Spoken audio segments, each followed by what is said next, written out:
de una manera muy especial. Hoy finalizamos este hermoso y precioso recorrido que hemos tenido por este libro tan hermoso, por estos libros tan hermosos que fue los libros de Corintios. Ha sido una experiencia muy interesante porque les confieso que he aprendido mucho del libro. Y quiero añadir algo. Con frecuencia las personas piensan que porque uno fue al seminario, ya uno es un experto en todo lo que tiene que ver con la Biblia. Que sabemos la Biblia de la A hasta la Z y que hemos estudiado todos los libros en el seminario. Realmente no. En el seminario a usted lo que le brindan son las herramientas necesarias para que al momento de usted acercarse al texto, y eso es importante, para que al momento de usted acercarse al texto lo pueda hacer de una manera correcta, responsable y precisa. En otras palabras, respetando lo que el texto nos quiere decir. Amparado en esto, muchas veces las personas malinterpretan o piensan que porque entonces uno está en el seminario, pues ya uno se lo sabe todo, que conocemos todos los libros, que hemos estudiado la Biblia desde Génesis hasta Apocalipsis. No, y es falso. Usted aprende a cómo usar el léxico, el contexto cultural, en qué momento la revelación del texto se da, por qué Dios en ese momento en particular habló de esa manera. Se habla de Jesús y se habla de algo que en un momento histórico aún a mí me impactó, y es saber la formación de la iglesia. Cuando yo empecé a congregarme, yo escuchaba las predicaciones y a mí me daba una especie de sabor, por usar una palabra, que parecía...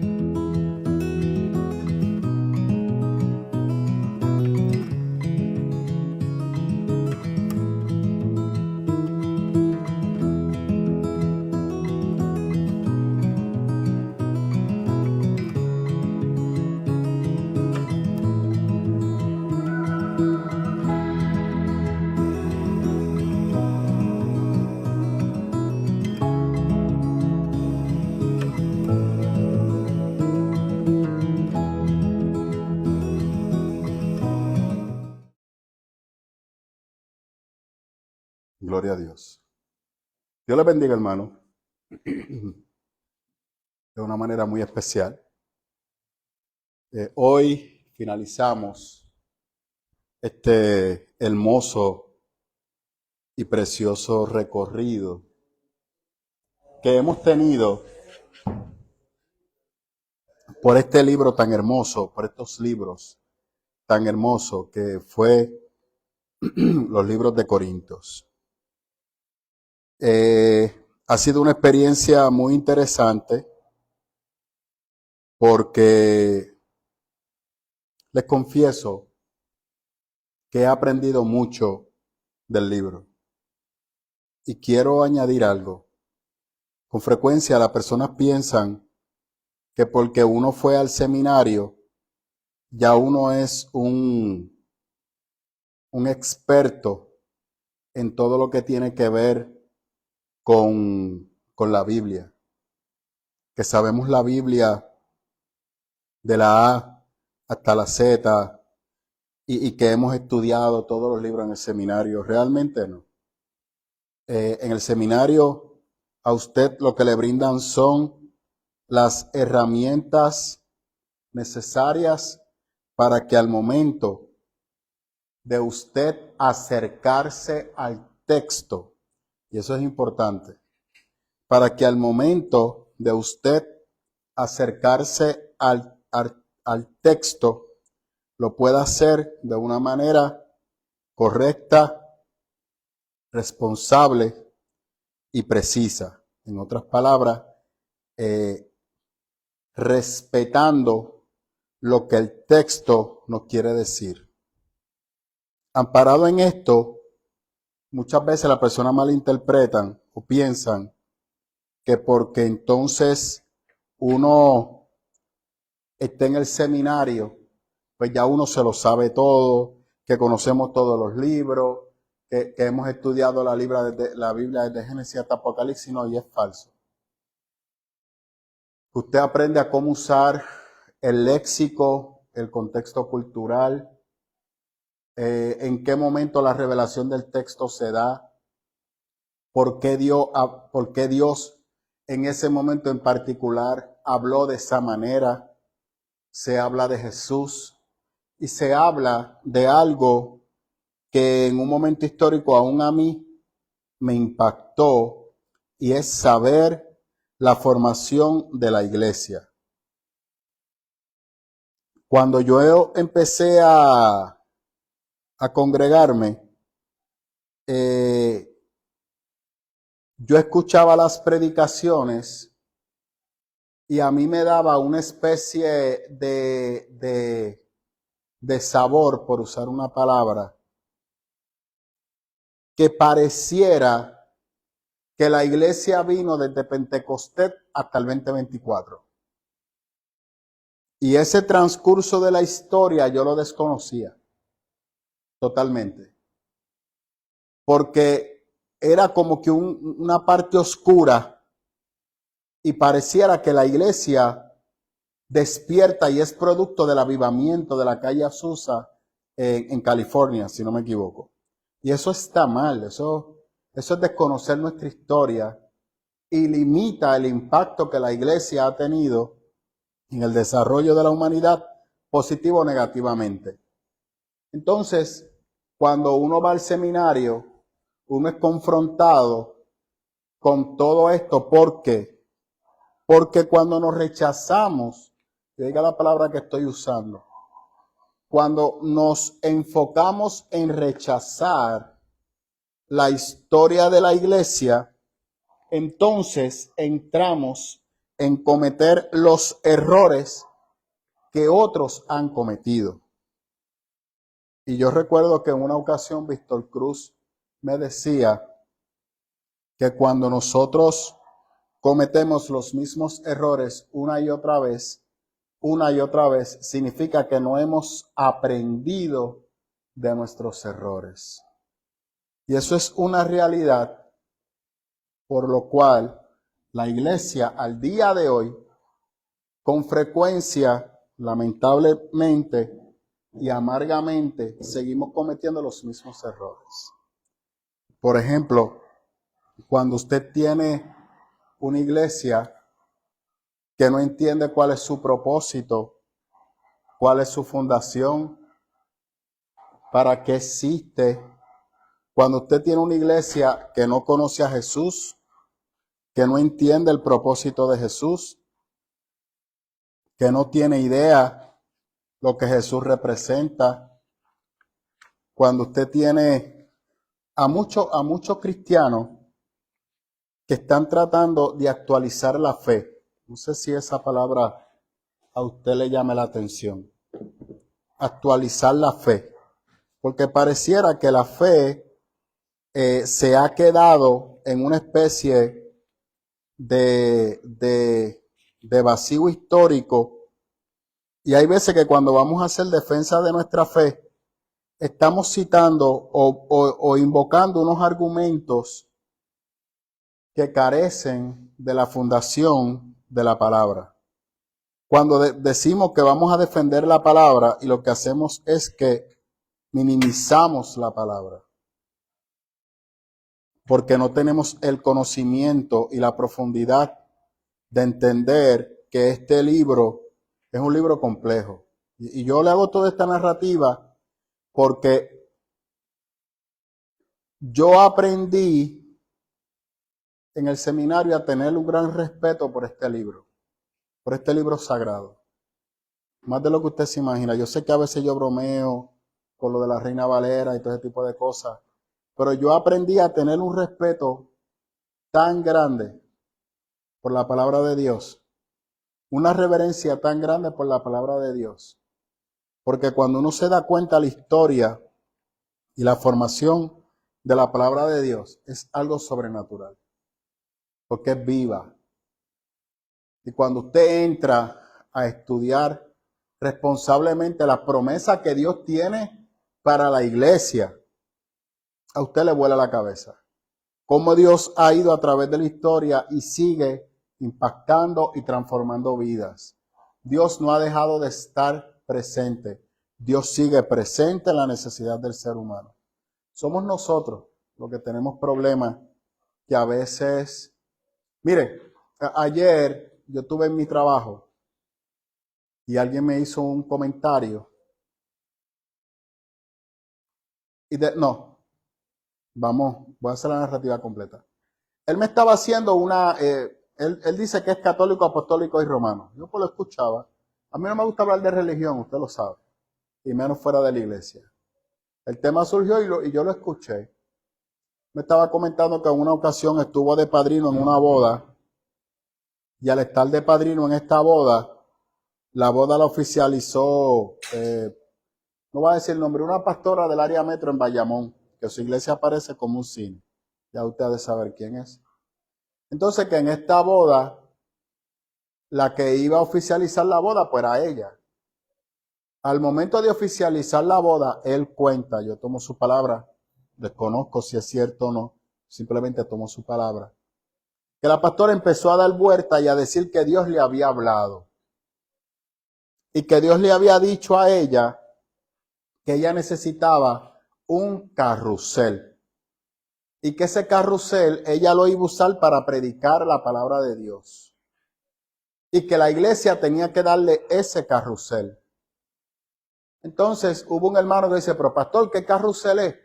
El carrusel es un Mercedes modelo tal, color tal y los asientos de tal manera con sunroof. Él cuenta, estoy tomando ¿verdad? Por la palabra de él, que ese vehículo cuesta sobre $100,000. Entonces que cuando se acaba toda la actividad y van a la recepción, que la pastora se sienta en la mesa con ellos, y él le hace una pregunta a la pastora y le dice, pastora, yo tengo una pregunta. Sí, claro, dígame. Jesús caminó por Galilea. Jesús hizo esto, Jesús y lo otro. Y Jesús lo hizo a pie. Jesús no necesitó carro para predicar la palabra. Entonces, él comenta y dice que en el momento que ella le dice eso, ella coge ese paro y se fue porque tenía que visitar a unos enfermos. Yo lo dejé que él se desahogara. Entonces, a mitad de la narrativa, yo le dije, yo voy a dejar que tú termines el chistecito ese, pero cuando termine el chistecito, yo tengo una pregunta que hacerte. Cuando él termina la narrativa, yo le hago una pregunta, ¿verdad? Y le digo, la Iglesia Católica tiene el control en Sudamérica, Centroamérica y México. Y República Dominicana. De hecho, Haití también. Dice, sí, es verdad. Le digo, tú sabes la pobreza terrible que hay en esos países, ¿verdad? Me dice, sí. Y tú sabes los sacerdotes que están pasando la salsa y el guayacán porque han hecho voto de pobreza. Sí, es verdad. ¿Por qué el Papa vive con los lujos que vive? ¿Por qué el Papa está sentado sobre la fuente de oro más grande en el mundo? Y no estoy mintiendo y él lo sabe. Sí, está en tal banco. Yo le dije, eso es cierto. ¿Por qué no se usa ese dinero para el beneficio de los pobres? Entonces, cierre de la narrativa. Tanto esta señora que tú me estás citando como el papado de la Iglesia Católica están en lo mismo. ¿Por qué le hago ese comentario? Porque a la medida que yo estoy hablando con él, hay una joven que ella dice que es cristiana que cuando ve que estamos hablando de esto, la joven se incomoda y se desconecta del tema. Se puso música cristiana porque no quería escuchar que se dijera algo que afectara su fe. Por eso le hago toda esta narrativa. Porque la fe cristiana no es lo que tú creas. Y yo quiero que usted comprenda eso. La Biblia, Dios se te está revelando a ti. Dios se está dando a conocer en tu vida. Dios te está diciendo a ti, yo soy tu Salvador. Yo te di la vida, yo te formé, yo esto. Tú eres quien eres por lo que yo hice en ti. Entonces, no es lo que tú creas que es Dios. Es Dios dándose a conocer delante de ti. Porque cuando tú vienes a la iglesia, tú vienes con una visión de Dios distorsionada. Porque has escuchado testimonios, porque has escuchado predicaciones. Sí, y el Espíritu Santo usó todo eso para traerte a una comunidad de fe donde tú puedas crecer.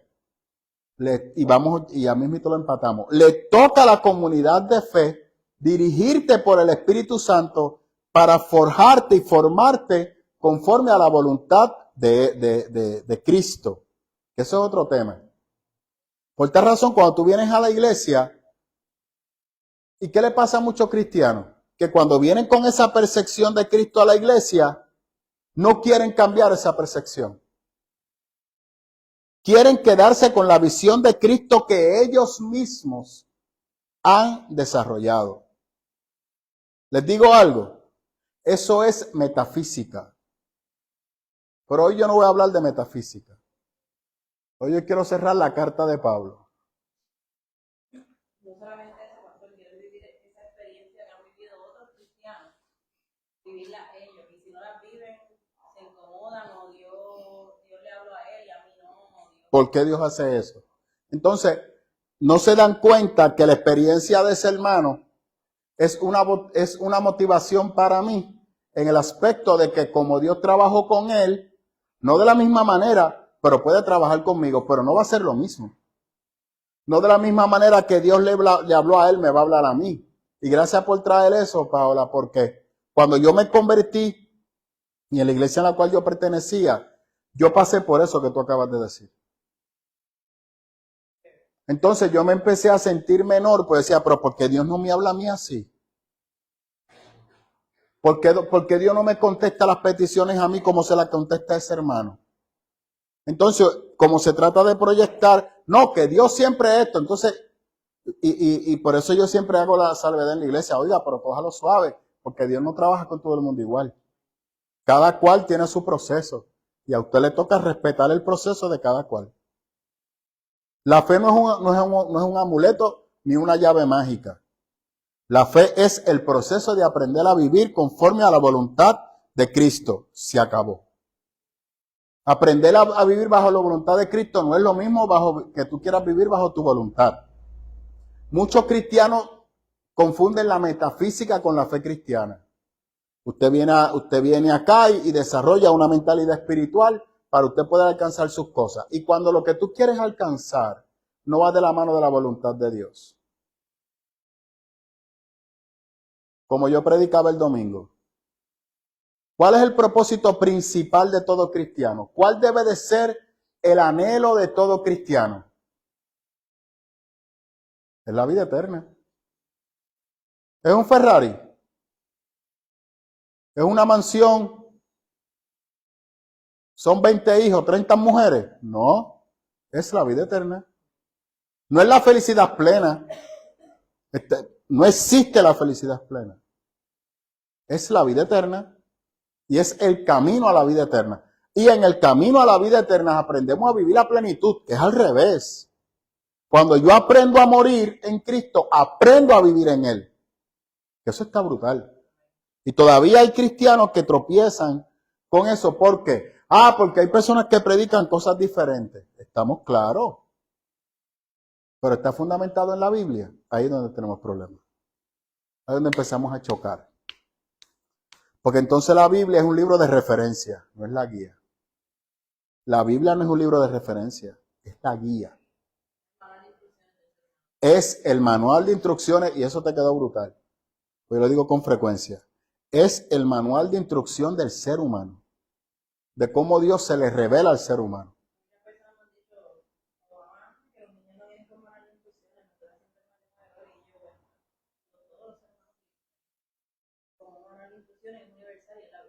Exacto. Y ahí vas a tener dirección. Claro. Amén. Bueno, vamos a la carta, hermano. Le di toda esa vueltecita para darle brillo a los hermanos que llegaran. Se me excusó Nivia. Nivia está enferma. La nena también tiene influenza. Me escribió Marilyn que no iba a poder llegar. Arelis está trabajando y está en ese proceso de ver de cómo hace su espacio, pero sé que ve la transmisión luego, pues Arelis, estamos orando por ti.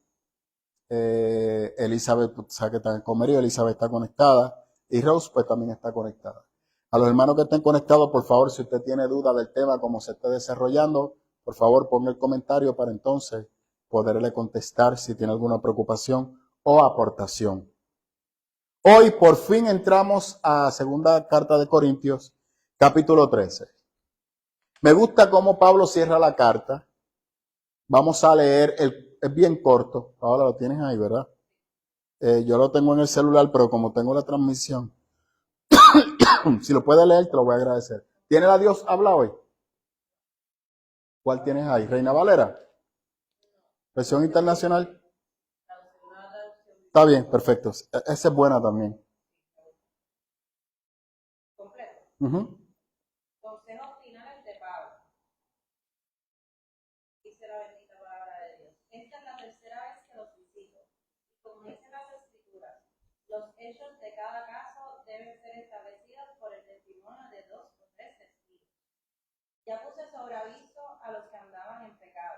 Cuando estuve ahí durante mi segunda visita,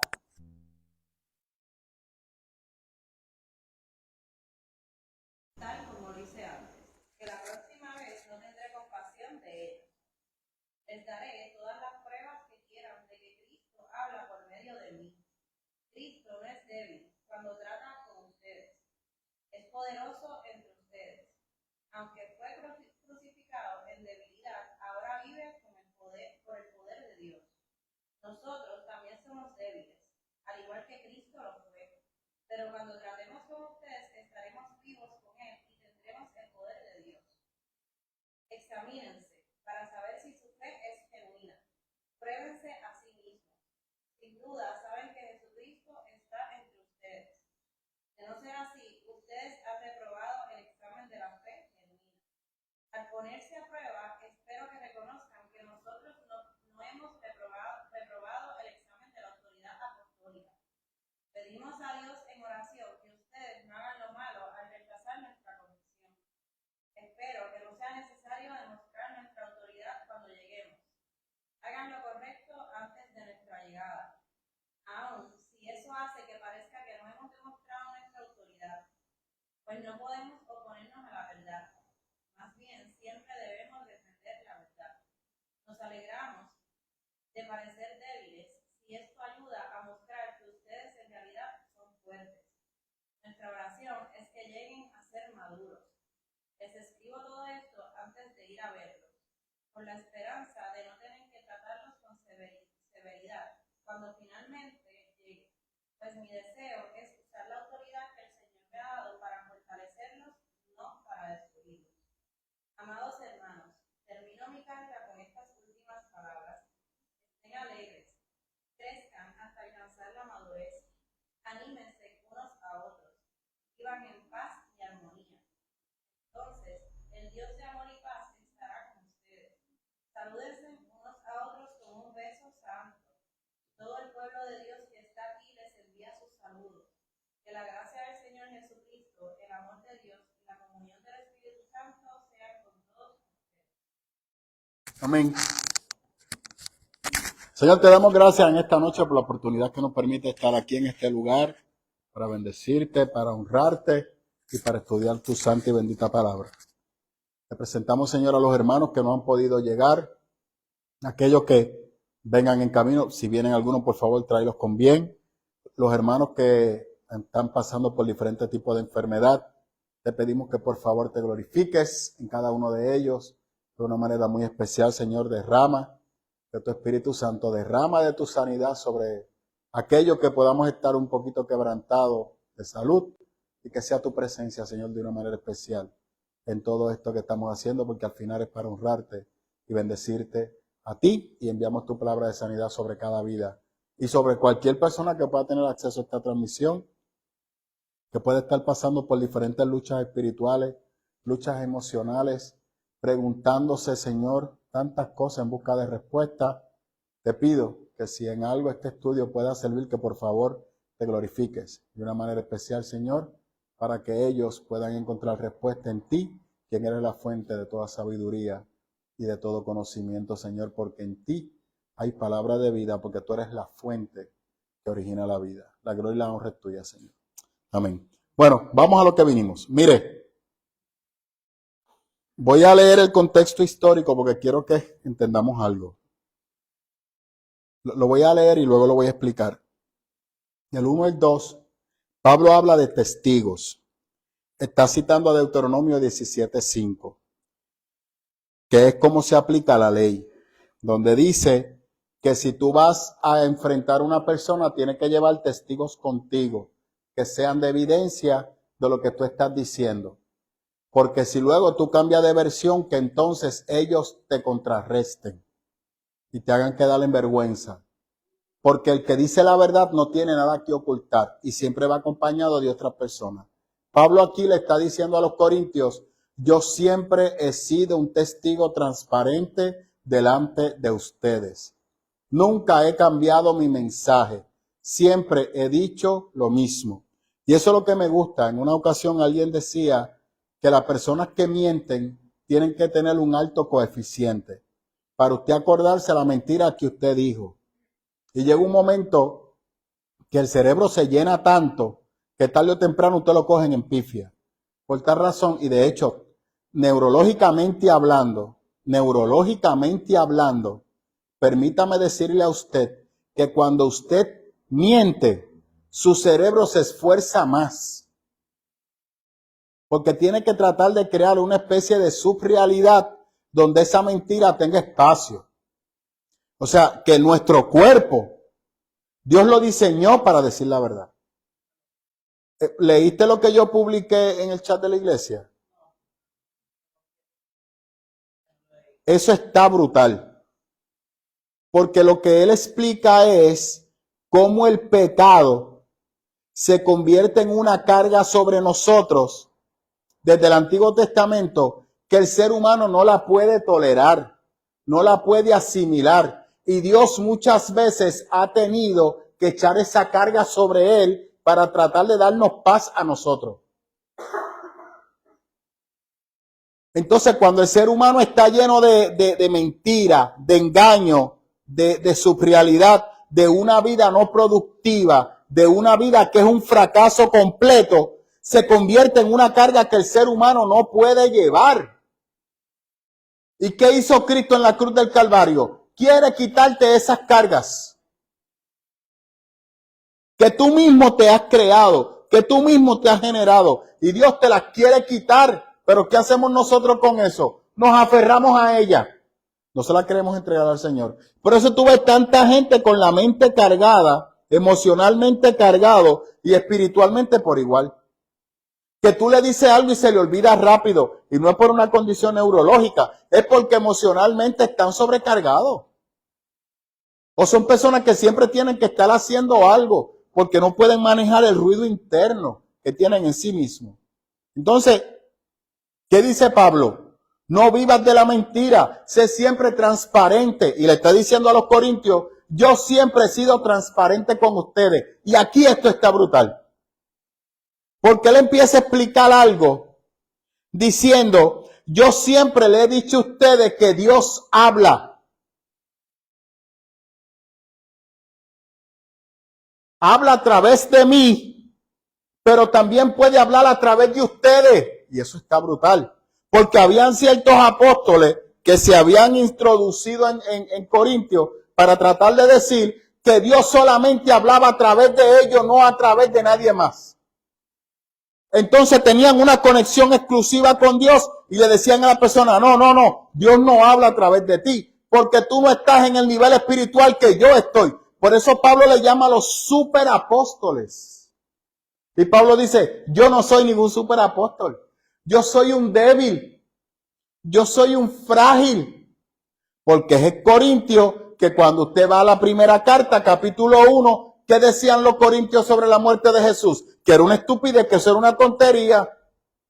¿Cómo es posible que un Dios que creó el cielo, la tierra, el universo, toda esta perfección, muriera como un vil ladrón en una cruz? Eso no hace sentido en el Evangelio. Eso no hace sentido con un Dios todopoderoso. ¿Y qué dice Pablo? Tú estás equivocado. Y aquí vuelve a citárselo. Por esa debilidad de nuestro Dios, nosotros somos grandes. Por eso Él se engrandece en nosotros. En otras palabras, ¿qué dice Pablo? Aprende a ser débil. ¿Qué decían los corintios? No. La debilidad no es parte de la vida cristiana. Tú tienes que ser fuerte. Eso no es lo que estamos escuchando hoy.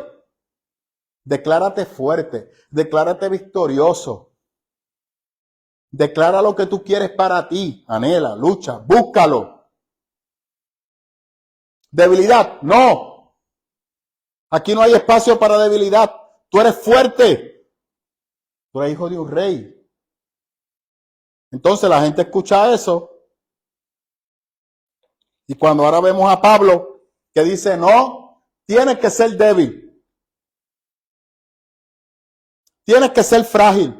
Porque en esa debilidad es que Dios te habla. ¿Qué dice Pablo? 2. ¿Tú quieres que Dios te hable? Presta tu oído, Él te va a hablar.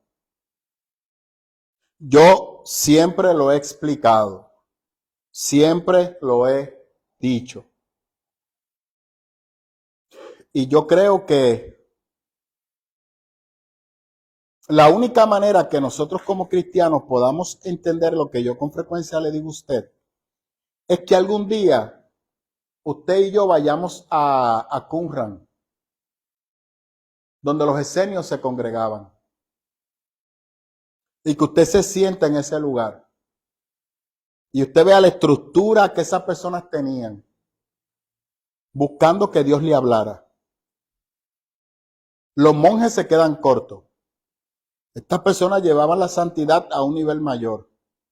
Y a veces y ahora mira que estoy calmado, no me estoy burlando, no me estoy riendo, estoy hablando en serio. Sin embargo, Dios no le hablaba a ellos. Dios le habló a la gente de Galilea, a la gente pobre de Galilea, a la gente débil de Galilea, a los necesitados de Galilea. Los fariseos eran los que merecían que Dios le hablara, porque era los que habían protegido al pueblo, era los que habían instaurado el culto, era los que habían mantenido el pueblo unido y sometido a lo que provocó que el pueblo fuera erradicado de allí. En el tiempo de Jeremías, los fariseos fueron los que lograron enfocar al pueblo, pero lo hicieron mal. ¿Por qué? Se le olvidó incluir el amor. Entonces, el amor no nos hace más débil, nos hace más fuerte. El amor nos prepara para sobrellevar cualquier carga. Y Pablo lo dice en la primera carta. La esencia de esto es el amor. Si no hay amor en ti, de nada te sirve. Mire, hay un comediante que se llama Cat Williams, súper famoso en la nación norteamericana. Entonces, Cat Williams los otros días en una entrevista estaba diciendo que él se fue de su casa porque su papá era bien rígido, bien fuerte. Su papá era pastor. Entonces él cuenta y dice que en un momento tuvo un conflicto con su papá porque él tenía ciertas dudas sobre la fe cristiana que su papá no se la quería contestar. Y quería que él siguiera la fe cristiana porque tenía que seguirla y se acabó. Porque en su casa él era cristiano y si usted vivía en su casa, usted tenía que ser cristiano. El cuento dice que hubo un momento que tuvo conflicto con su papá y dijo, pues mira, si esto es así, empacó y se fue. se fue. Y al día de hoy no quiere saber de las iglesias.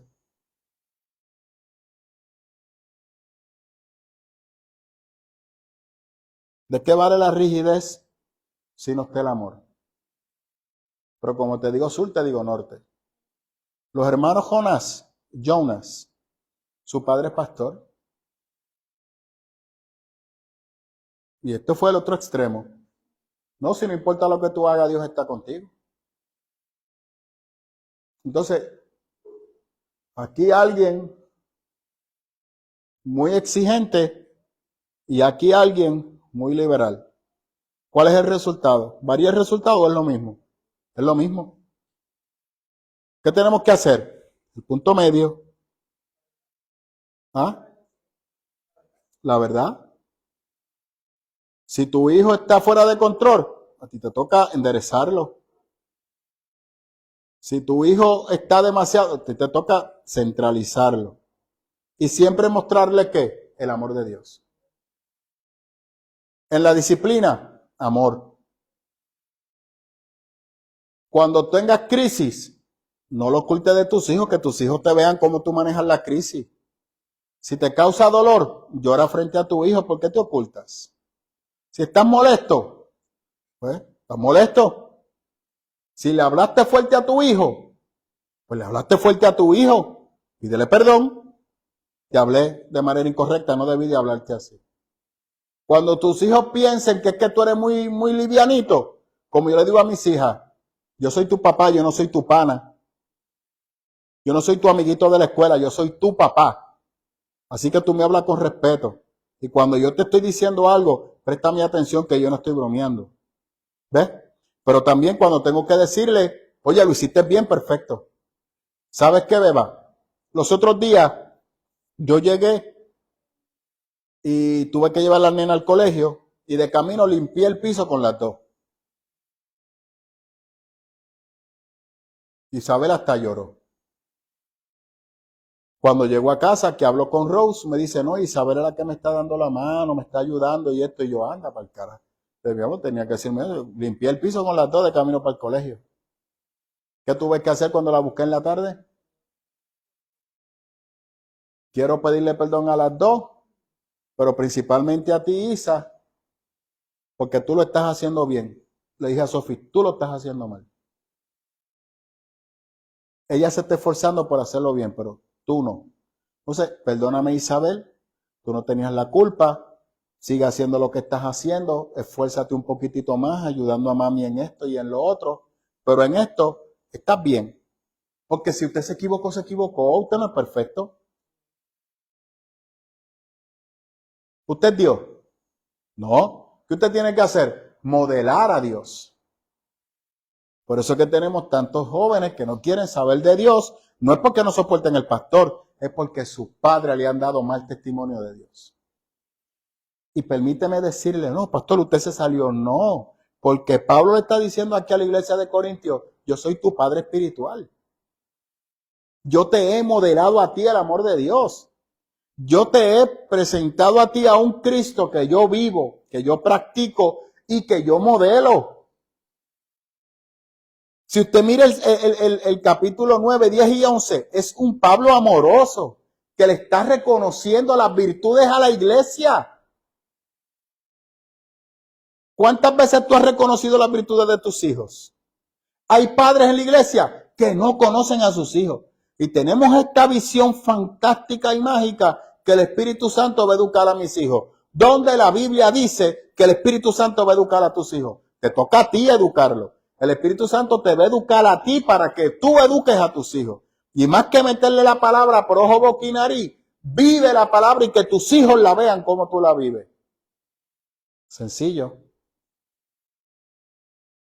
Por eso es que cuando una persona viene a Cristo y proviene de un hogar que no es cristiano, está primeramente con mucho conflicto, con mucho choque, porque no logra entender el amor que se da en la iglesia, el preocuparse por el hermano. Y cuando ve que un hermano lo llama para saber por qué no fue a la iglesia, se incomoda, porque siente que se están metiendo en su vida, porque no está acostumbrado a ese tipo de amor.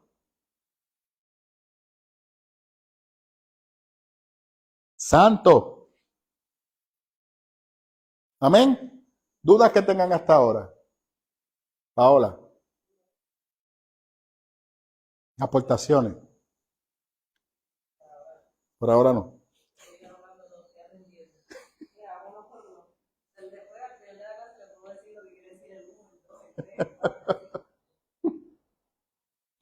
Muy bien. Mire lo que dice sobre el 3 y el 4.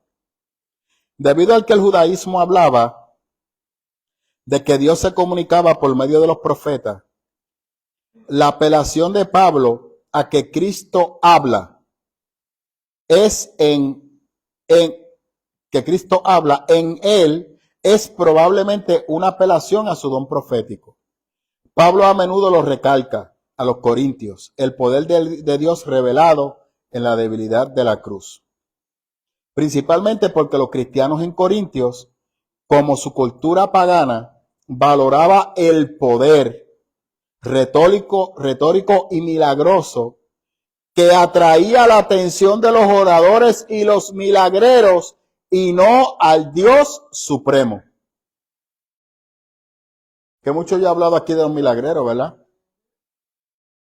Y la gente a veces se ofende cuando yo uso eso, pero eso es un contexto histórico. Dios no era un milagrero, Dios era Dios encarnado.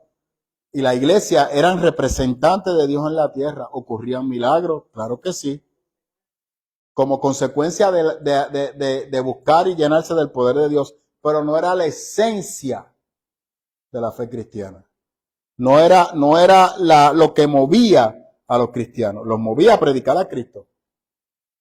Y no se predicaba un Cristo fantástico para que la gente pudiera creer. Se predicaba a Cristo crucificado. No la resurrección, a Cristo crucificado. Porque el que entiende la crucifixión de Jesús es Pablo. Los apóstoles no entendieron la crucifixión de Jesús. Es Pablo. Por eso cuando tú ves a los apóstoles, que yo le explicaba en una de las cartas, los apóstoles siguen yendo al templo. Los apóstoles son parte de los sacrificios luego de que Cristo resucita. Llevan las ofrendas, son parte del culto. Van a orar al templo.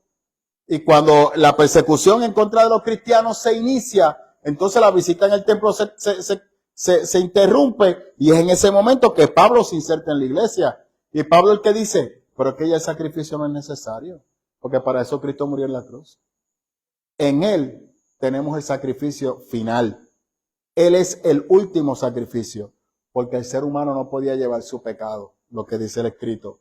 Dios mismo tomó el pecado Él. Y sobre sí mismo lo destruyó para darnos libertad. Por eso Pablo con frecuencia predica sobre la crucifixión de Jesús. Explica la importancia de reconocer esa crucifixión. Porque si tú no conoces la crucifixión de Jesús, si tú no chocas contra la crucifixión de Jesús, nunca serás resucitado. Y permítame explicar algo. Con frecuencia, cuando usted empieza, y muchas comunidades de fe tienden a comparar al cristiano con el mundo. Tú tienes que ser mejor que fulano. Tú tienes que ser mejor que tu vecino. Entonces nos comparamos contra nuestros pares. Pues claro, tú vas a ser mejor que él, porque quizás tú te estás esforzando como cristiano en dar lo mejor de ti. Pero cuando te comparas con Jesús, ¿qué te queda? Pequeñito. Por eso yo a usted no lo comparo con nadie. Yo lo comparo con Jesús. Porque ahí es que nos confronta con nuestra realidad. Ahí es que tenemos el reto. Ahí es que entonces decimos, me quedé cortito. Pues entonces yo no soy tan bueno como yo pensaba. No, y eso no está mal. Porque entonces, ¿qué dice Pablo? Ahí es que tiene que entrar en el proceso de transformación. Pero, ¿ese es el mensaje que la gente quiere escuchar? ¿Ese es el mensaje que la gente está buscando? No. Y no quiero ser sarcástico, perdón. Yo sé que Paola fue para allá, yo no la dejo de amar, la sigo amando. Pero es más fácil, Hay muchas personas que no están. es más fácil usted pagar una taquilla e ir a la actividad viernes y sábado. Allí usted salió pompeado e irse para su casa. Y ya piensa que por eso su vida se va a arreglar. Como quiera, en todas las oraciones que yo pongo de camino a donde quiera que yo voy, el Spotify, yo estoy salvo. Por eso, te sale más barato. Sí, pero 14.99 mensual. ¿Cuánto costaba la taquilla? No sé, de verdad, no. ¿No averiguó? No, porque es que usted se me metió en mi No. conciencia. Deja de estar diciendo eso. Conciencia. No, yo pensaba que... Estaba haciendo la fila y dije, "Ay, no va a salir aquí".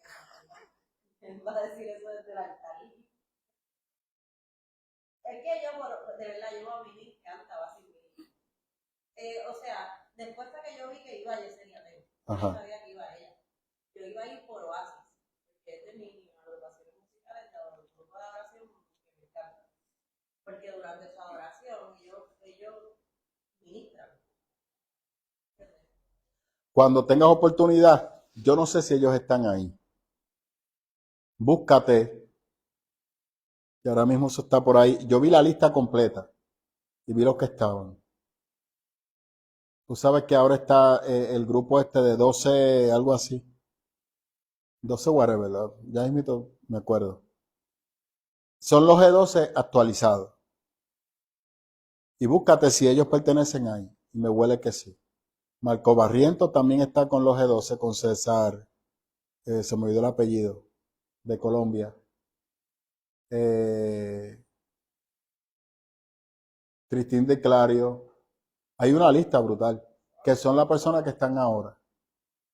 Y regularmente en estas administraciones lo que invocan es a las emociones. Y tratar de llevarte a una experiencia espiritual que pueda ser que tú puedas trascender. Esas son palabras muy hermosas que usted las escucha, pero son palabras que tienen su base en esoterismo. Son invocaciones espirituales que no tienen nada que ver con la palabra.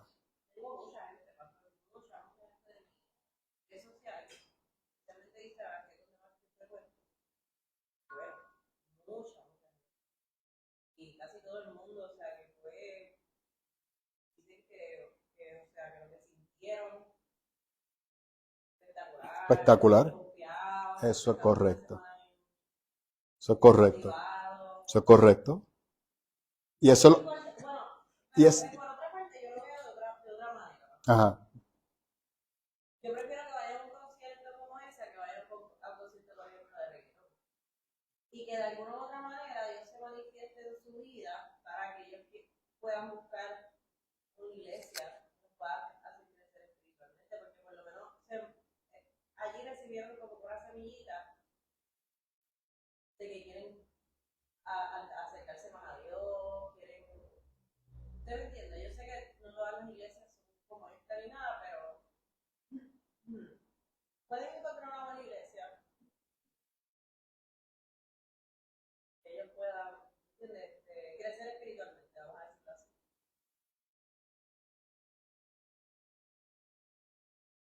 Sí, yo te comprendo. Yo creo que hubo un momento de mi vida que yo también buscaba eso. Y iba de emociones en emociones. Mi miedo es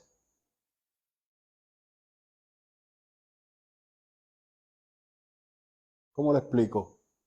Por ejemplo, yo veo esto como educar a un niño, es como yo lo veo. Regularmente un niño, cuando yo estoy enseñándole a comer y tú quieres que Mateo coma saludable, tú le das a comer a Mateo, si lo que le gusta es el mantecado, le dice no hay mantecado. Lo que hay es arroz con habichuela. Y él dice, no, yo no quiero arroz con habichuela, yo quiero mantecado. No, pero es que no es el mantecado, es el arroz con habichuela. Pero, mami, lo que a mí me gusta es el mantecado. No, arroz con habichuela. Entonces, papá, el mantecado es a veces, pero no es siempre. Tú necesitas comer saludable. Entonces, mi percepción de esto es que tú puedes sentir esto sin pasar por la cruz.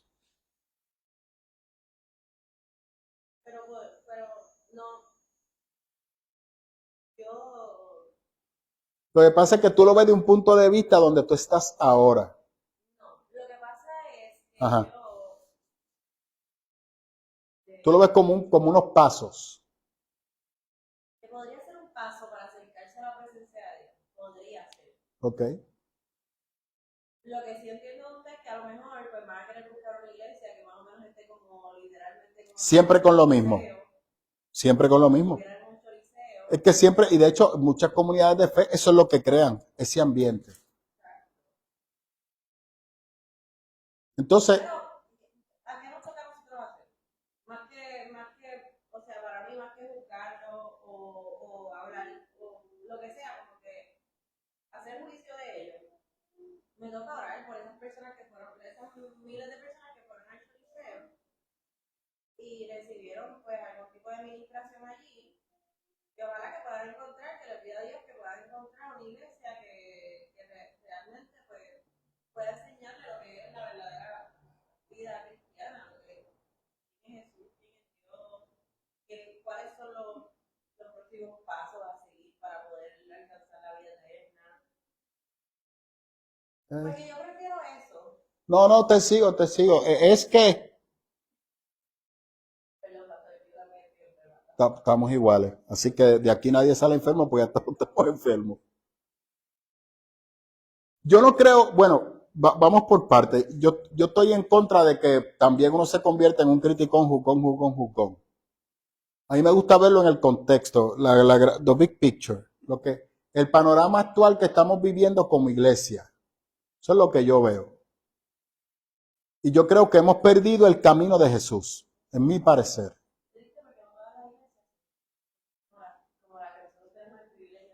Gloria a Dios por eso. Pero entonces, por ejemplo, la comunidad de fe nuestra, ¿en qué se enfoca?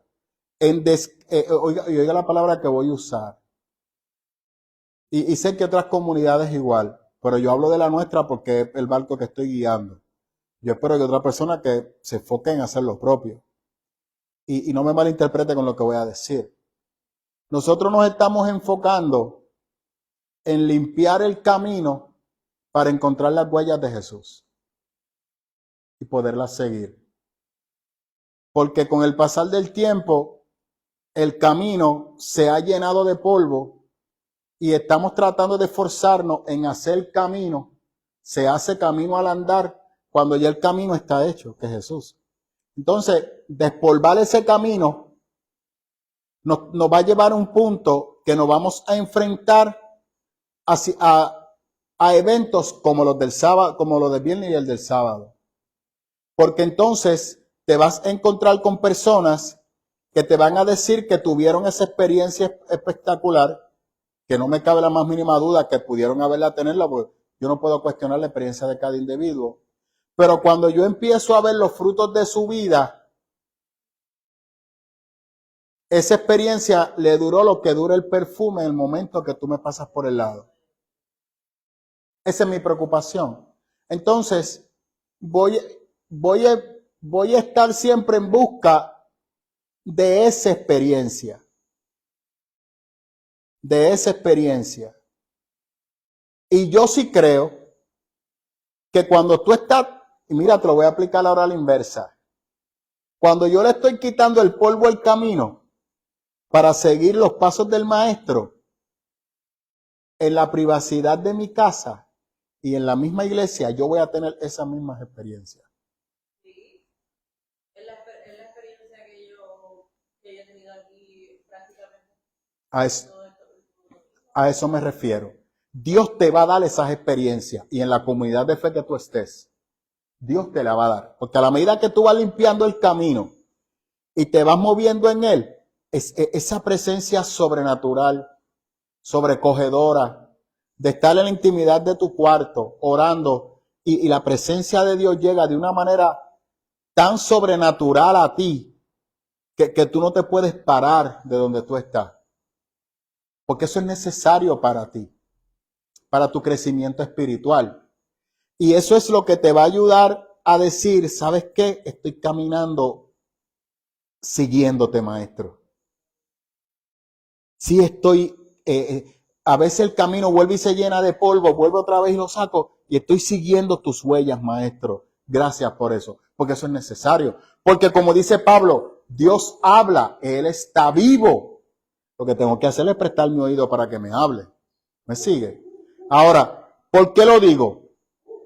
Porque no es lo mismo que el problema que está teniendo Pablo aquí. Que yo sea parte de una comunidad de fe que se fundamenta en el estudio de la palabra versus otra que se enfoca en las emociones, en los sentimientos, en recrear constantemente todos los domingos esa experiencia esotérica, que es el problema de Pablo en Corintios. Los hermanos lo que quieren es la experiencia esotérica. Por eso Pablo en la primera carta, ¿qué es lo que le dice? Porque ustedes están, un niño no es emocional. Tú le quitas algo al nene, ¿qué hace el nene? Empieza a llorar. Tú le dices al nene que se bañe y empieza a llorar.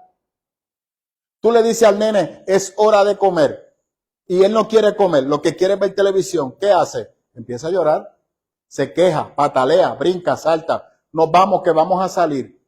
El nene se quiere cambiar, no, empieza a brincar, no se quiere poner las tenis, no se quiere poner la ropa, empieza a llorar, 40,000 cosas. ¿Por qué? Porque es emocional. Lo que le gusta es lo momentáneo. No tiene, de hecho, mira la cosa brutal, no tiene una visión de mañana. Los jóvenes no tienen visión de mañana, están enfocados en hoy. No,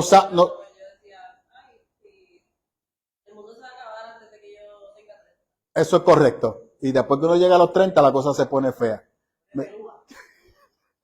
¿Me sigue? Entonces, ¿qué dice Pablo? Ustedes siempre están buscando lo emocional.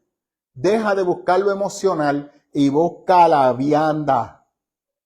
Tú necesitas profundizar en la palabra. Tú quieres mantenerte en lo superficial, en lo que te crea una respuesta emocional momentánea. Pablo dice, no, eso no es lo que te va a llevar a entender la salvación. Es madurar espiritualmente. ¿Cuántos cristianos maduros tenemos en las iglesias? ¿Cómo usted cataloga la madurez de un cristiano?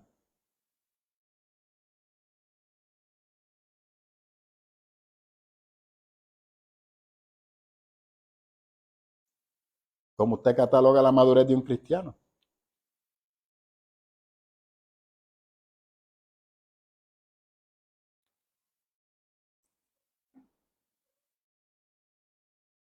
La gente piensa que avivamiento es brincar y saltar. Eso se fue y volvió ahora otra vez. Yo recuerdo los tiempos de Torres Ortega estaba eso, que te ponían las manos y las lenguas. De hecho, estaba el ministerio del llanto, que si tú no llorabas, tú no eras sano. Tú tenías que llorar. Luego estaba el de la risa, que el Espíritu Santo te llenaba con una risa sobrenatural y tú te reías hasta que casi te orinabas encima. Y perdóneme por la frase vulgar, si puede sonar ofensiva para alguien. Pero así era como la persona se comportaba. Todo eso pasó. ¿Qué tenemos ahora? Estamos con los refritos. Porque no queremos madurar. ¿Cómo usted determina la madurez de un cristiano? ¿Cómo maneja las crisis? ¿Cómo la enfrenta? ¿La crisis te aleja de Dios o te acerca de Dios? ¿Qué yo digo en la iglesia? Aquí tenemos unos hermanos que tienen una predicación sobrenatural. Usted ve a mi hermana Rose, que es mi esposa, fiel al Señor, no importa su condición física. Hay domingos que Rose se ha levantado, que yo le he dicho, Beba, quédate. Y ella dice, no, yo no me voy a quedar, yo voy para la iglesia. Hay domingos que mi suegra viene arrastrando los pies porque quiere venir a la casa del Señor. Marilyn, sentada, estudio bíblico, y no es por placer o porque quiera, es porque su cuerpo no se lo permite. José, cuando le hicieron las 4 operaciones, o creo que fueron 5 operaciones, en menos de 3 meses. Lucián, que aún aquí en la iglesia le ha convulsionado. Marta, cuando le da convenir, firme. Víctor, que a veces se desorienta y usted ve que aún así llega a la iglesia. Y usted dirá, pero pastor, no. Pablo está pasando por lo mismo. Pablo tiene un montón de situaciones físicas y nada le impide buscar y llevar a cabo la voluntad del Señor. El mismo Anthony, que ahora lo declaramos muerto vivo, con 1600 de azúcar, después de haber tenido una victoria sobrenatural, logra por fin a cuerpo y espada ser capellán, y una semana después, 2 días, 5 días después en el hospital, a punto de morirse. Eso demuestra la madurez espiritual suya. Si todavía usted es la persona que tiene rencor en su corazón porque su hermano va para adelante y usted va para atrás, usted es una persona emocional. Usted no es una persona madura espiritualmente. Si usted es una persona que se sigue regodeando sobre su fracaso, sobre su tristeza, sobre su miseria, y usted está esperando que un baño de bendición venga sobre usted eso es despojarse. Eso no es de Dios. Pero nos gustan los momentos espirituales y brincamos y saltamos y sentimos que la presencia de Dios está. Pero en un estudio bíblico la presencia de Dios también está. Eso es lo que Pablo está diciendo a los corintios. Dios está presto a hablarte. Dios habla frecuentemente a través de mí. Pero como lo que yo digo no es lo que tú quieres escuchar, por eso tú dices que Dios no habla. Porque necesitamos, ¿sabes?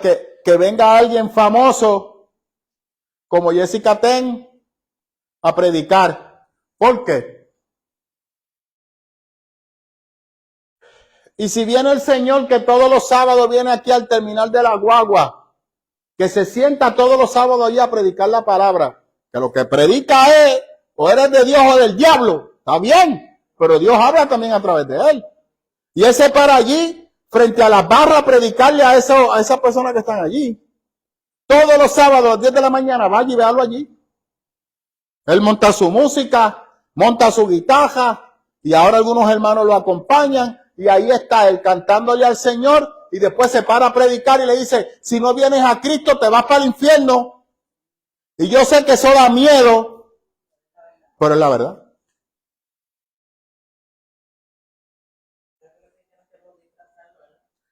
Yo soy uno que lo disfrazo y no me da miedo decirlo. Porque yo trato de predicar la palabra que no sea tan amenazante. Pero he aprendido también a la fe cristiana que hay personas que si tú no le hablas así, no vienen a Cristo. Y es algo que usted estaba hablando el domingo sobre el debate entre la Reina Valera y la que han venido después. Las versiones actuales. Tenemos que actualizar nuestro lenguaje. Cuando lee, a veces no es triste, pero vestidos de cristianos tenemos que actualizar nuestro lenguaje. Totalmente. Sí, pero te digo algo. ¿Cómo te lo explico? Yo se lo dije a Anthony. Y también se lo dije a Félix.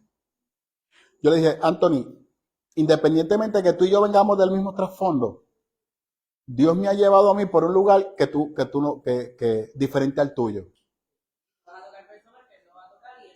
Eso es correcto. Y aunque yo quiera tocar personas de las que él va a tocar, no voy a poder. Bueno, serás eso sí, pero no vas a poder. No voy a tener el mismo impacto que él. Porque en la manera que hay que hablarle a esa persona, yo no puedo. Pero Anthony le habla y lo escuchan. Porque Anthony no te lo pone tibio. Él va por la calle del medio.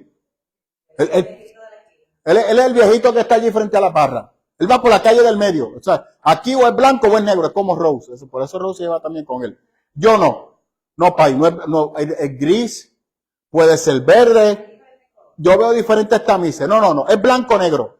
Pero a los lugares que él va, que eso fue cuando yo estaba allí en la graduación de él, y es cierto lo que el capellán dijo, en la cárcel usted no puede estar con paños tibios. Pero ambas cosas son de Dios. O sea, No, sí, no, por eso te lo expliqué de esa manera. No estoy diciendo, lo digo porque yo sé que ustedes saben, pero Sí, bueno, vuelvo a recapitularlo. Lo que pasa es que cada cual, por eso Pablo dice, cuando yo vaya otra vez voy a hablar fuerte con ustedes. Pablo te habla fuerte, pero también te habla con amor. Porque hay personas que pueden escuchar con amor, pero hay personas que tú tienes que hablarle fuerte. Y dependiendo del lugar donde Dios te envíe, va a ser la palabra que tú vas a llevar. Y eso sí es así. Los dos estamos haciendo la voluntad del Señor. De la misma manera, yo no puedo hablarle a tu papá de esa manera. Porque tu papá es una persona educada. Yo tengo que hablarle de otra manera a tu papá. Y él posiblemente va a abrir su mente a escuchar la palabra. Y la palabra le va ministrando.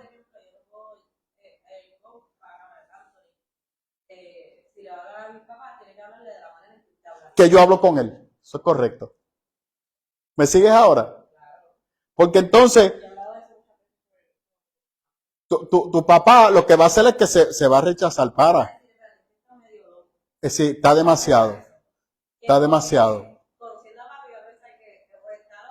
O es un pentecostal RT. Y la I es igual, pero eso es otro tema. Pero yo no le hablaría así. Yo voy de una manera más sutil, tocándole. Ajá. No, porque tú eres RT. Por eso que estoy diciendo que tú y Anthony están igual, pero yo no hablo así. Yo voy poco a poco, porque la manera que el Señor me ha formado a mí, yo invoco el razonamiento. Yo voy a usar palabras que te lleven a ti al razonamiento. Yo no estoy mal, ni Anthony está mal. Una persona como usted lo que haría es a papi, yo, por decirlo a mi papá, es retarlo. Eso es correcto. Y papi va, lo que usted le diga, lo va a buscar. Eso es correcto. Ahora lo entendiste. Entonces, al él indagar dice, contrario, por lo que el pastor dice, ¿es cierto? Entonces, ¿qué hace el Espíritu Santo? Va trabajando con él. Y aguántese. En la iglesia de Corintios, Pablo tiene personas inteligentes, filósofos, escritores y gente común y corriente. Por eso Pablo en algunos momentos de la carta se va muy elevado y otras veces baja y le habla a las personas. Porque tiene que hablarle a todo el público. Eso es correcto. Que dice lo mismo, pero un lenguaje más digerido para que la generación actual lo pueden asimilar. Entonces, ¿qué significa? Primeramente, cada iglesia tiene sus cualidades. Cada iglesia tiene su llamado. Dios lo llamó para una función en particular. Cuando hablo de esto me refiero a cómo llegar a la sociedad. Mi problema es cuando, por ejemplo, cuando yo estaba en el seminario, hubo una señora que una vez dijo algo que me voló la cabeza. Decía que en su iglesia, de lunes a viernes, se daba desayuno y almuerzo. Habían 50, 80, 100 personas. Toda la semana recibiendo comida. Los domingos el culto, 10 personas.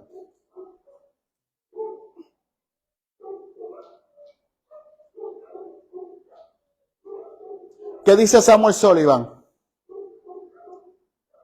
Cuando usted mira el Salvation Army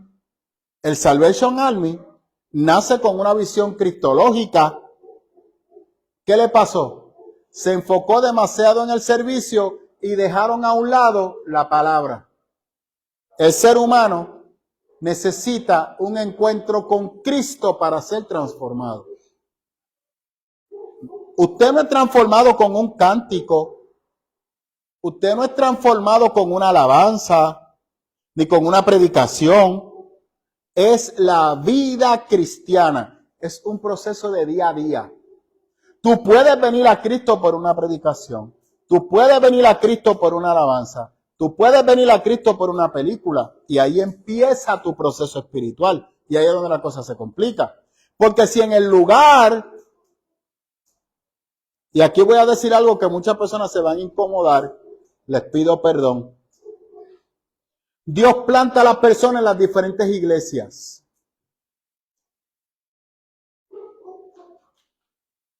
Y voy a usar una palabra que la pastora Marta Cruz me enseñó. Y es correcto. Usted nace de la iglesia. El Espíritu Santo lo engendra a usted en la iglesia. No se me aleje. Usted como hijo de la iglesia, usted va creciendo.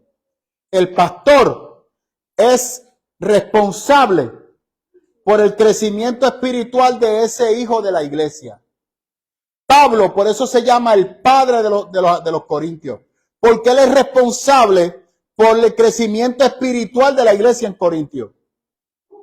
Esta semana vi un video de Justin Bieber. Coachella. Otra vez sumergido en la droga.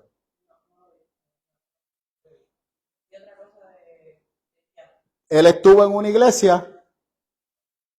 El mal testimonio del pastor hizo que se moviera de la iglesia. Y desde esa ha estado apartado y ahora otra vez en la droga. ¿Eso es culpa de Justin Bieber o del pastor?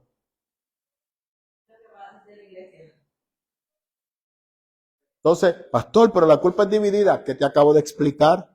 Si tú le dices a Pablo, si un corintio se perdía, Pablo no iba a decir que fue culpa del corintio. Pablo iba a decir en qué yo fallé. Porque Pablo, o sea, mire. No, porque era todo emocional. No.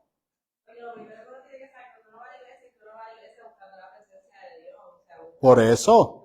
No va a estar pendiente de lo que piensa el vecino, de lo que piensa el pastor, ni cómo se viste el pastor, ni cómo actúa el pastor en su privacidad. Pero si el pastor justifica, bueno, eso es un buen punto. ¿El pastor tiene vida privada? Yo digo que privada en el sentido de que Pablo tenía vida privada.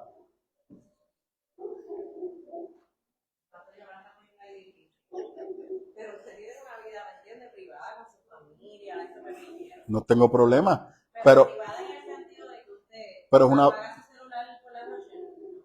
no, y no solamente eso. Yo no puedo tener vida privada. Yo soy una persona abierta. Donde tú me veas, yo tengo que ser el mismo. Yo no puedo verte a ti en el gimnasio y tú decirme, pastor, ¿puedo hacerle una pregunta? Y yo no estoy aquí en mi vida privada. El púlpito es el púlpito, aquí, esto es personal. No me hable. Lógico, a mí me incomoda que me interrumpan en mi rutina. Gracias. A cada rato Anthony me monitorea y llega allí y Paola lo propio. Y yo entonces lo que hago los días que ellas no van, o si veo el carro de Paola, pues no entro y me voy por otro lado. Es broma. Pero entonces, ¿qué significa eso?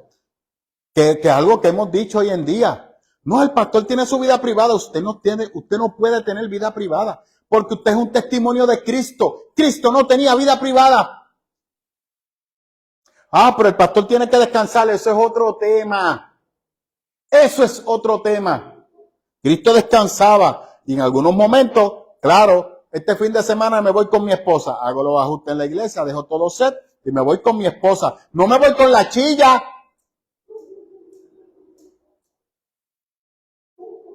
Me tengo que ir con mi esposa. Y si usted me ve bailando en el barco con mi esposa, con la mía, y si la mía no baila, pues no bailo. No puedo hacer nada.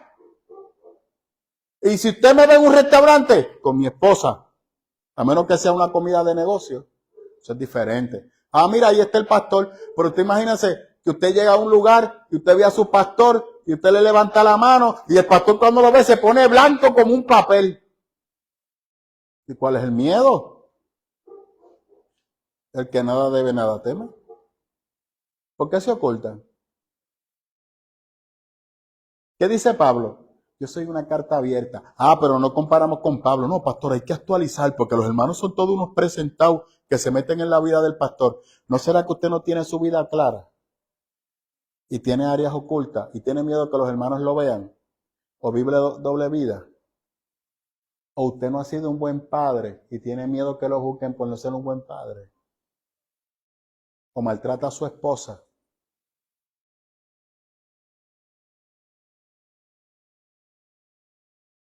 Acabaron los amenes, alaba.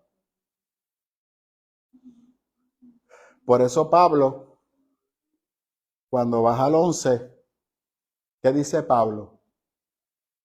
Tú no me sigues a mí porque yo no te maltrato como ellos te maltratan.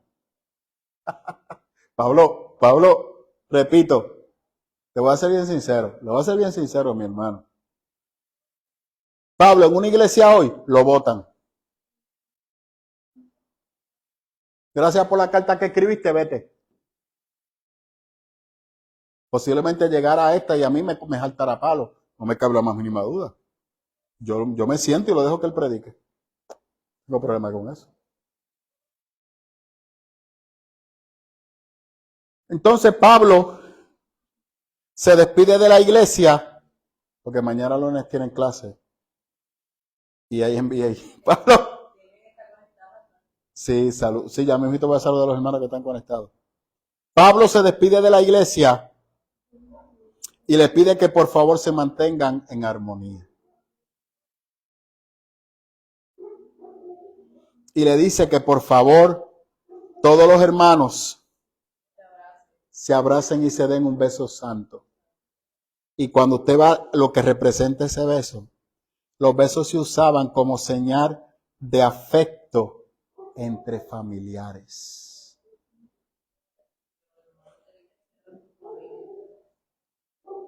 Por lo menos nuestra iglesia siempre predica que nosotros somos una familia. Y yo predicaba el año pasado que en esta nueva iglesia, en esta nueva familia que Dios te ha insertado, ya nuestra iglesia te ha validado, te ha aceptado tal y como tú eres. Porque estamos compartiendo lo que Dios nos ha dado. Estamos dando por gracia lo que hemos recibido por gracia. Por eso somos una familia. Por eso cuando no te veo te extraño. Por eso cuando te veo te doy un abrazo. Te digo te amo. Y yo, no te ofendas. No es como el amor de Maripili que te dice te amo y al ratito te está dando la puñalada. No. Es un amor como el de Cristo. Como Cristo ama. Sin esperar nada a cambio, tú lo explicaste la vez pasada. Un amor ágape, el máximo amor, se entrega sin esperar nada a cambio. En otras palabras, yo no tengo expectativas sobre mis hermanos. No tengo expectativas sobre ti. Yo te amo tal y como tú eres. Yo te acepto tal y como tú eres. Con tus luchas, con tu deficiencia, con tus imperfecciones. ¿Sabes por qué? Porque así Cristo te acepta.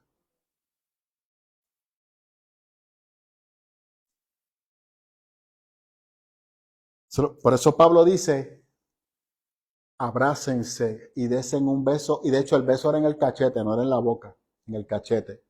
Y eso es un beso familiar. Un beso familiar. No hay nada ahí ofensivo. Eso se ha perdido hoy en día.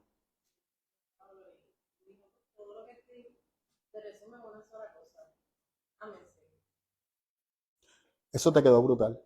Yo creo que sí. Todo se puede resumir en eso. Sí. Bueno, no tenemos la primera carta. Sería bueno saber qué escribió en la primera. Eso no la tenemos. Tenemos la segunda, que es la primera. Tenemos la segunda, que es la tercera. Y ahora mismo estamos en la cuarta carta. En la cuarta, que empieza en el 10 hasta el 13. Esa es la cuarta carta de Corintios, ya insertada dentro de la segunda. Sí, yo creo que hay dos cosas que se resaltan. Permite que Dios te transforme mediante su amor y aprende a amar como Él ama. Yo creo que ahí se puede resumir lo que son las 4 cartas de Pablo. Y me explico. Cuando yo estoy en Cristo y vengo a la iglesia, yo no sé lo que es amor de una manera, yo no sé lo que es amar de una manera ágape. Yo sé amar de dos maneras. la filial, que es la familiar, y la erótica. Y en el momento que yo estoy en la iglesia, es un proceso de aprender a amar de una manera incondicional. No se logra de hoy para mañana. Así que en lo que yo aprendo a amar de esa manera, tengo que cuidarme. Tengo que protegerme y proteger a mis hermanas. Regularmente cuando una mujer viene a Cristo, no conoce lo que es ese tercer amor. Está acostumbrada más al amor erótico, al amor pasional, que si un hombre le da un beso o un abrazo, lo puede malinterpretar. Por eso los hermanos tienen que tener cuidado de no estar dando besos y abrazos. Por eso yo como pastor no le doy besos ni abrazos a nadie. Y regularmente, o es mi suegra que viene y me roba un beso, o es Marilyn madre que me roba un beso, o doña Lucy que viene y me roba un beso. Pero son personas que yo la tengo en alta estima. Pero por ejemplo, a Paola yo le doy la mano, a Elizabeth le doy la mano, a Glenda le doy la mano. Y hay veces que le doy un abrazo, ¿verdad? Pues con cuidado. A Aide igual. ¿Por qué? Porque es mi responsabilidad que mis hermanas sepan que yo les amo tal como ellas son, porque es en la manera que Dios me ha mandado amarlas. No de una manera erótica ni pasional, sino de una manera de esperar nada. Te amo por lo que tú eres. Y eso está brutal, porque muchas veces en las iglesias, aún los líderes espirituales se confunden. Y tenemos muchos pastores que como no han trabajado esa área, se van barranca abajo y colapsan. Hasta aquí vamos a dejarlo, hermano, porque ya la carta era bien corta. Aparte de eso, mañana hay escuela. Yo tengo cita con Rose mañana y los nenes están aquí. A los hermanos que están acá, voy a saludar a los hermanos. A José y Elizabeth que están ahí. Anthony, Paola está aquí. Doña Carmen, Dios le bendiga a Doña Carmen. Virgin, Dios te bendiga. Te extrañamos, Virgin. Te extrañamos. Y si quieres me avisa para enviarte el pin location. Por si se te olvidó cómo llegar. Por su fruto y el amor que caracteriza, por su fruto y el amor que le caracteriza, pastor, como discierne. Muy bien. Tenemos que seguir mirando a Cristo. Eso es correcto, Nivia.